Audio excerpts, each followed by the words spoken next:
നമസ്കാരം. ഞാൻ കോയമ്പത്തൂർ തിരുമൂലർ സിദ്ധർപീഠം ശിവരാജയോഗി സംസാരിക്കുന്നു. ഇപ്പോൾ ഈ ആധാരങ്ങളെ ആക്ടിവേറ്റ് ചെയ്താൽ അത് ചക്രങ്ങളായിട്ട് മാറും.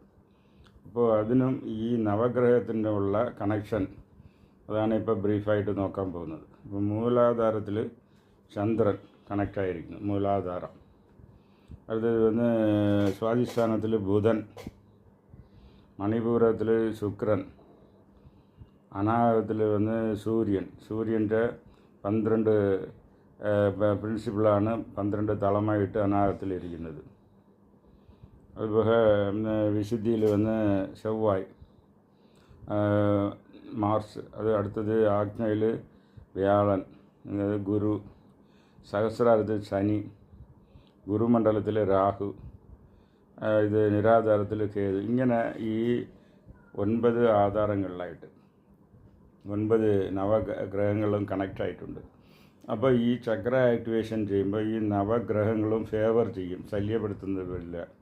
അവരെ കൊണ്ടുള്ള ഉപകാരങ്ങൾ തന്നെ ചെയ്യുന്ന സിദ്ധர்களுടെ പാട്ടിൽ ഇരിക്കുന്നു.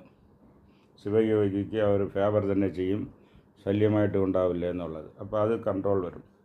അത് മാത്രമല്ല, മണിപൂരകത്തിൽ നമ്മൾ കുണ്ടലിനി എനർജി പോകുമ്പോൾ അവിടെ ശനി, രാഹു, കേതു, ചൊവ്വായി കൺട്രോളിൽ വരും. അവിടെ രുദ്രരും കാലഭൈരവരും ഉണ്ട്. കാലഭൈരവർക്ക് നിത്യ പൂജ ചെയ്യുന്നതാണ് ശനീശ്വരൻ. കാലഭൈരവരാണ് ശനീശ്വരൻ്റെ ഗുരു. അപ്പോൾ ആ ഓർഡറിൽ അത് മാറി ഇങ്ങോട്ട് വരും.